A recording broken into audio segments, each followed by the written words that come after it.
the Dominator's descent, and then you can kind of scout out the bushes and control areas on the map a bit more easily against a Hylos and Gatot, since there's no way Seosun has tanky enough heroes to actually just directly match up against early. And Achira also went for the Impure Ray. Oh, BRANTZ getting cloaked down, taunted right away. Looks like he's going to get caught early on, but he is going to get away. Ryzen dishing back the damage against BIGETRON Alpha with a double revitalize. This is what we were talking about earlier. Early game trading is not going to be so easy for Seosun because BIGETRON Alpha will just heal through it. Yeah, it's a Venn diagram of healing right there on the two tanks. There's no way you're taking that down this early. Seosun just doesn't have much early game damage to play around outside of Ryzen. And they did actually set up really well with the Cho and Badang, but it wasn't enough. Electrifying Beast already applied onto Ryzen. Looks like he's not going to get away. First blood already by BIGETRON Alpha on the jungle of Seosun. Yeah, really good rotations for BIGETRON. They know exactly where Ryzen is going to be on the map at this point based on his jungle rotation. So by picking off the most No, man. Okay, you are dancing with the devil, and his name is Eman, but he's not going to be able to secure the kill onto his opposing gold laner. But BRANTZ looking at him. BRANTZ trying to take him down. Eman is trying to survive. The outplay is real. Eman dancing around the Cho. Really playing the Death Sonata for Seosun there, and he doesn't even have it unlocked yet. Really good footwork. That could have been a double kill actually, if not for the fact that BRANTZ just barely got out. Again, Seosun doesn't have a lot of early lane priority to play around. This is allowing BIGETRON to be so aggressive on the map. It looks like they're signaling that they want to heavily contest this, even though BIGETRON Alpha has the advantage. Ryzen goes in, they're trying to take down Luke, but again, the Revitalize is keeping him alive. Real World Manipulation has zoned out Seosun and put them in an uncomfortable spot, and that spot is not healthy enough to contest this. Ra and Ryzen are looking, and they say, we go back.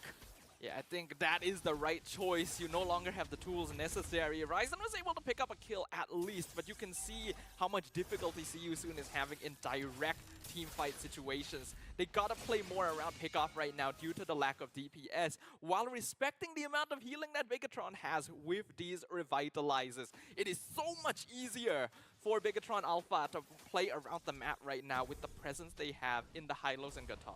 You know, Snafa, with the results that we've seen so far, it feels like Seosun can stop with the skirmishes for quite some time, because it seems like BIGETRON has already signaled that, yeah, you can't dance with us just yet this early.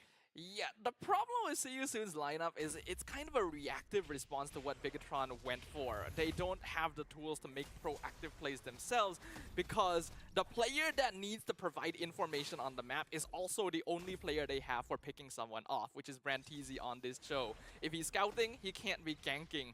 And Achira on the Zask is playing a more of a defensive utility role here as well, so his rotations just aren't quick enough to create pressure on the side lanes. And you see that reactiveness on the nature of Seosun's lineup, as now their purple buff is getting invaded. Super Ken will take it out of Ryzen's hands, and with 4 minutes in, it's already not looking good for Seosun.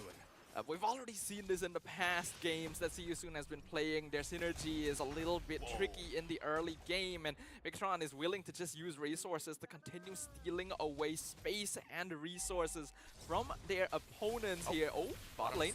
Bottom side, Eman under turret, still surviving. Light comes in just in time, and Nomad and BRANTZ will not be able to complete the gank.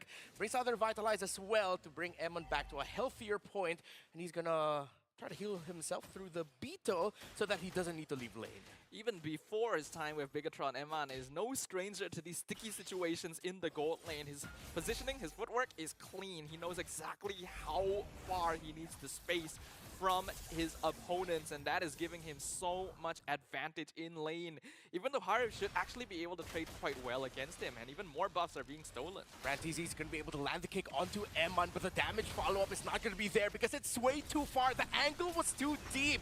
Dominator's descent committed. Ryzen not able to steal the turtle. Another secured objective for BIGETRON Alpha. Moreno uses the RWM to force the flicker outside of Achira.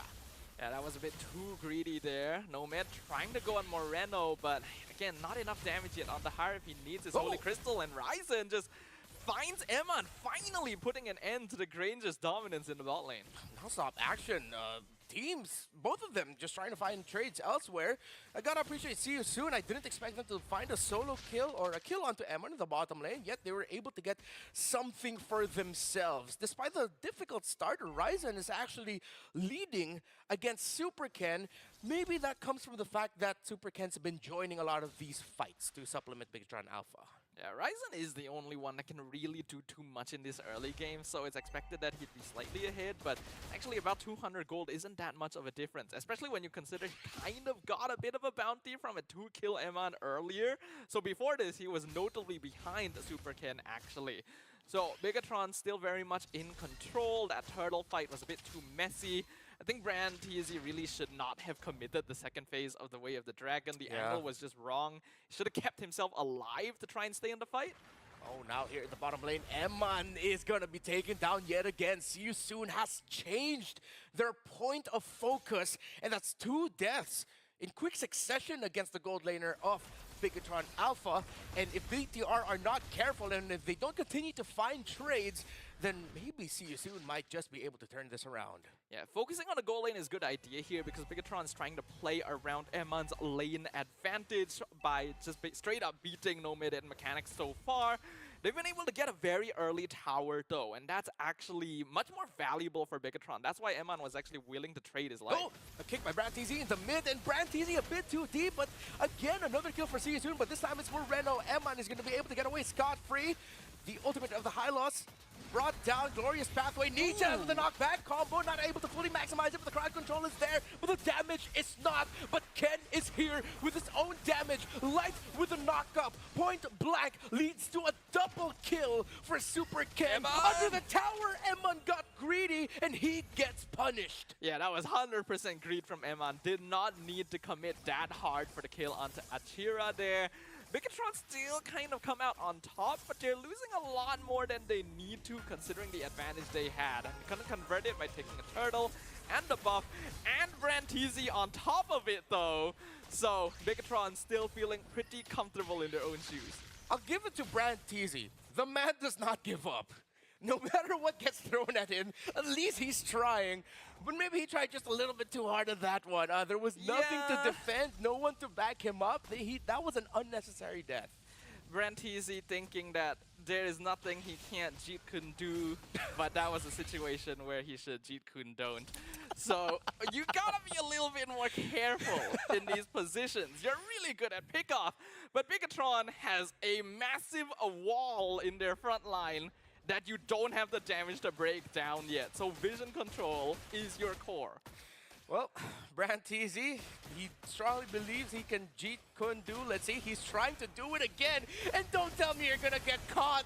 Not like that. Brand TZ, brother, I know you can't hear me right now, but maybe just ease off of the gas pedal a little bit because here comes the punish by BIGETRON Alpha. And he just goes down to the bottom in the mid lane alongside the tower. Yeah, this is where we see the lack of synergy from See You Soon really rearing its ugly head. No reason for Brand TZ to be that far up on the map. Yes, he needs to give vision. I literally just mentioned that, but you still gotta keep yourself alive while providing that information. So when you're in a play, oh. Okay, another one, taunted Brand TZ. Brother, sir, excuse me. Light goes in with his ultimate as well. Glorious pathway, though here comes a follow-up by BIGETRON Alpha with no more rumor at the side of See You Soon. Looks like it's going to be an easy picking for them as Nietzsche goes down yet again. This is kind of ugly here. See You Soon literally just walking themselves into a slaughterhouse every single time. Brand TZ dashing into that bush was, honestly in this case I can't even blame him too much, but wariness, right? Because you don't know where they are. You gotta save your Shunpo for your exit rather than your entrance.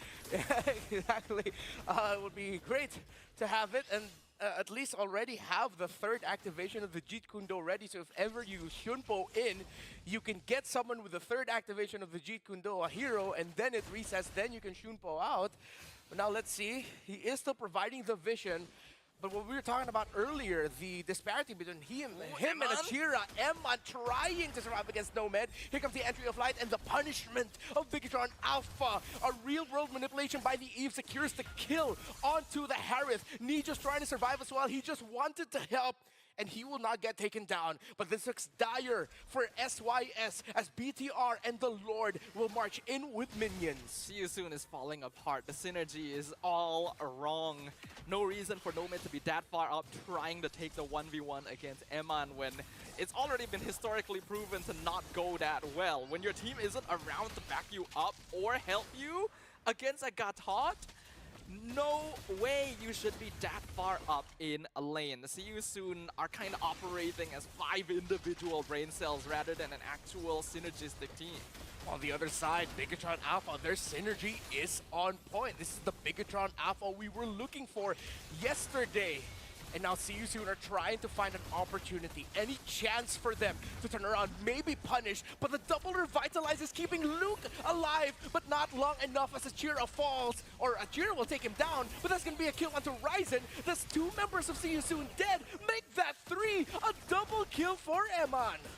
Started out good with the wall trapping Luke, getting a kill, then they overextended, and micro mistakes happened. Branteezy literally missed the flicker Jeet Kundo, and he just came in too late to do anything when their DPSs weren't even ready to follow up. I feel like this game is pretty much done. Nomad trying, and try as you do, he will still fall. BIGETRON Alpha rises to win game number 1.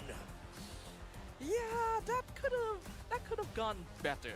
Let's just say that, right? What do you think, Abstract? I think that the disconnection between the Roma and the team is a lot bigger when it comes down to See You Soon. It is very unfortunate, I gotta have to say, but I will say that confidently from this point, Branteezy probably needs to really not floor it anymore and probably give him something that has less mobility, probably. Yeah, fingers were a little bit too active on the side of Branteezy. Yeah. Feels like I was watching Bran from Game of Thrones before he got the cool powers. Before he got those, like, almost, what were his powers? He could do a lot of crazy stuff. He could, like, see the future and stuff. He could see the future. He was, But like, this guy can't. He cannot. Maybe he could. I don't know what he's seeing, but he's seeing something. I think he's looking at the wrong future. Yeah.